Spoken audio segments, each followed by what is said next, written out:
Hi everyone, my name is Tina Chen. I'm a board certified acupuncturist and herbalist, and today I want to share with you my 6 tips to help you recover from COVID at home.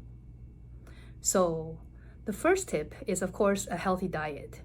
And everyone knows what a healthy diet is. However, in Chinese medicine, what we consider healthy may be a little bit different than what your nutritionist may tell you, because we don't only look at the vitamins, we also look at the properties of the food, which is important in the sense that it will help with your digestion and absorption, and also, as well as provide the nutrients that you need to heal properly. So first thing is we advocate cooked foods. So with COVID, most patients will have a very thick tongue coating. So you don't want to eat anything raw, anything cold, because that takes energy away from the body to have to sort of warm it up, if you will. You eat something cold. So you want to eat food that are rich in nutrients and at the same time doesn't make your digestive system have to work extra hard. Okay, so what you want to avoid are foods that will create a thick tongue coating.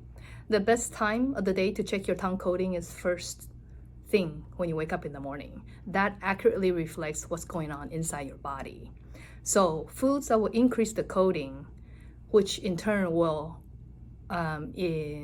interfere with the water metabolism, create phlegm, postnasal drip and phlegm, mucus. So those are the type of foods that we want to avoid. They include number 1, sugar, that you don't want to eat at all. Any kind of sugary drinks, snacks, dessert, etc. Just avoid them all when you have COVID, because that will give you more production of mucus. Second, no dairy, no milk. That means no yogurt, no cheese, because those will also increase the production of phlegm. And you don't want that. You want to clear your lung. You want to clear that out. You don't want to eat food that is going to give you more of that. Number 3, don't eat anything that's cold or raw. And then the type of fruits that will create more coating are melons, watermelons, green melons, cantaloupe, winter melons, even papaya too is considered cold. So don't eat those during COVID. So the 4th thing under diet is you want to avoid alcohol and smoking. Of course, you don't want to be smoking. You might cough more. Alcohol is going to aggravate the inflammation in your lungs. So avoid those. And then also, there are certain foods that you want to avoid altogether when you have the flu or when you catch a cold. Those foods are the ones that tend to exacerbate the situation or the symptoms. And they include seafood. So avoid all seafood, fresh or salt water seafood. Avoid mango, durian, ducks, and also goose. Those tend to have either the ability to increase histamine effect and give you more allergy, or they tend to make conditions worse, basically not conducive for recovery. All right, and you want to also avoid fatty food, fried food, deep fried food especially. Stir fry I wouldn't do either during COVID. I would just eat steamed vegetables and also soup. Okay, so avoid anything that's fried. So then that comes down to what can you eat. So I would suggest eating foods that are nutritious, easy to digest. Things like, the fruits other than the ones that I mentioned earlier. Apples are good, grapes, oranges. Just avoid the ones that I mentioned above, the melons especially, and mango. All right, what else can you eat? You can do a lot of chicken broth. Cook your chicken broth with a lot of onions and also garlic. You can do bone broth, beef bone broth. That's also very good, strengthens the body. It's easy to digest and absorb. And if you have a lot of phlegm, I would suggest you to buy barley. And the type of barley to get are the ones from the Asian market, the one that are rounder, not the small ones, but the type of barley that is round and black, sort of black in the middle. It looks like a cavity, I'll post a picture here for you to see. But those are the best type of barley to help you regulate water metabolism as well as get rid of the phlegm. And I usually like to add some mung bean to it because mung bean has the effect to detoxify, and that's what we need during this time. So the first tip to help you recover is to have a healthy diet, eating and not eating the stuff I mentioned earlier. Number 2 is you want to rest, of course. I think everybody knows that. But the idea here to rest is just to really rest, either sleep or lounge around. Looking at your phone, watching TV, watching Netflix, that is not considered resting in Chinese medicine because you are still using your eyes, you're still concentrating, you're still focusing on something. And that really doesn't give your body the rest that it needs. You probably would disagree, but then a good experiment similarly to this is, for example, if you sleep 8 hours.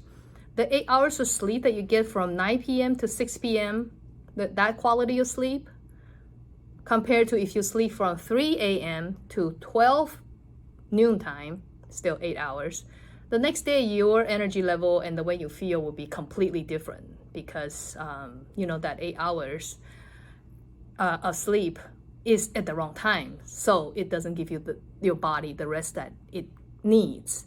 I'll do another recording another time on that, on the organs and the times. But here, the point is when you're resting, you really should be resting, not looking at your phone or watching TV, all right? Number 3, the third tip is to do breathing exercises. A lot of patients have difficulty breathing.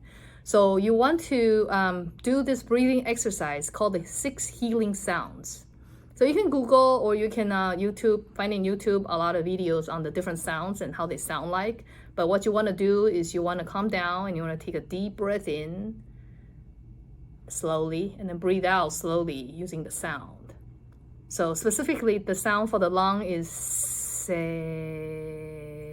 So you want to breathe in as much as you can without coughing and then slowly breathe out and stretch it out to say that word, but without saying the word. So you can watch more videos on YouTube on how to do that. So say. So this will help regulate breathing and help you be more comfortable if you have difficulty breathing with COVID. And number 4, what you want to do is you want to watch funnies. If you're going to set some time out to watch anything, don't watch bad news, don't watch anything depressing, scary. Find funny videos to watch because the funny videos are going to put you in a good mood. And a person in a good mood will produce a lot of T cells. That is the best. Laughter is the best medicine to produce natural T killer cells. And these T killer cells are the ones that deal with cancer. So they will help you greatly in the recovery of COVID. Number 5, if you have a fever, what you want to do is you want to take a hot bath and you want to sweat it out. So this is usually in the first few days, like first 4 days if you have a fever. So I do suggest you to use mugwort, which is also known as aiye, A-I-Y-E. You can either cook it up fresh if you have it in your backyard. If you don't, I'm sure you can buy it on Amazon. Buy the dry ones, cook up a big pot first, and then the solution, dump it in your bathtub, and then take a bath with that. That is going to help you sweat it out, and it has medicinal effects to push out the pathogens. Okay, so the first few days, if you're able to control the fever and also push out the pathogen, the invasion, it's less likely to go in deeper and it is much easier to treat.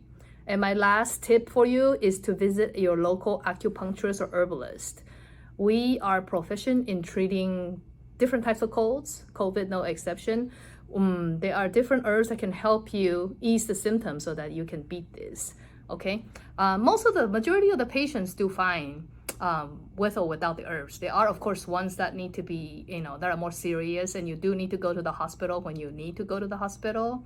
But otherwise, if you try to treat it the first few days, work closely with your acupuncturist or herbalist. They can change the herbs for you every day depending on how you feel. That would be the best scenario. I wouldn't self-medicate because you just don't have the training.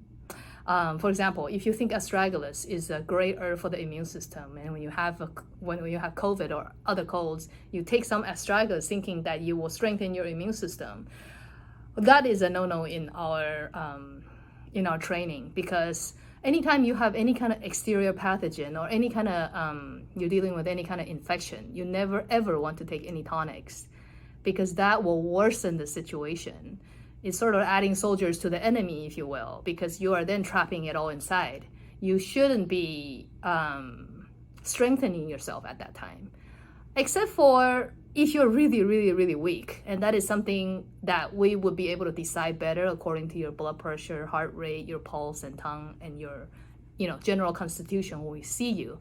But I don't recommend, taking herbs yourself. You could take the vitamins. Those are, good idea to help you recover. But the herbs, I would leave it to a professional. Okay, so visit your local acupuncturist or herbalist. Work with them daily.